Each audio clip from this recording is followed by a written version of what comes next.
Well, the kind of strikes in 2012, first at Impala, then at Lonmin, were actually pretty common in the platinum industry. They'd been happening with increasing frequency from about 2007. And the main reason for that, because it is an anomaly, the gold industry is technologically identical, but it doesn't have strikes like this, stems from two things, which is that Rustenburg is a new city, new mines, overcrowded, bad living conditions.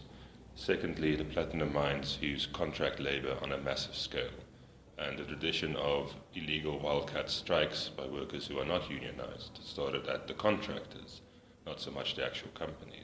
The NUM had concluded a deal the previous year with Impala. The deal was contentious because it gave a pretty large increase to the category called miners. It's a higher category. It's the category most NUM officials fall into. So basically the feeling was that the NUM officials had bargained in their own interests at the expense of the rest of the workforce, which is really the beginning of the end for the NUM in the platinum sector, because that sentiment spread like wildfire. That strike went on for a good 5 weeks. I think it went from January up until March when, first of all, everyone got fired, rehired, but then Impala caved and gave everyone a massive raise. And that probably was the inspiration for the following strike at Lonmin. Well, people like to fixate on Joseph Mutundwa, the president's kind of charisma and the fact that he's this, great charismatic leader. I'm not sure it's like that people underestimate just how mine workers are not all morons.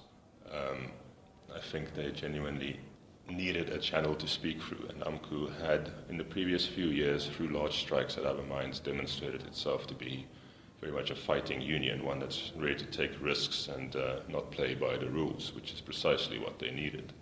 I don't think it was instigated by AMCU at all. I think AMCU took advantage of a situation that was created by workers themselves. That's where the first big demands occur, that later would become 12,500.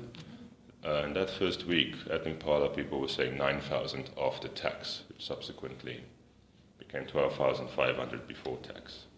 The explanation that the strikers gave me originally was like, why this number, was like, well, this is what the union officials gave themselves. So it was a benchmark of a higher level of employee in the mine itself. At least that's how I've understood the origin of it, which seems logical. It's like, pay us the same you're paying yourself.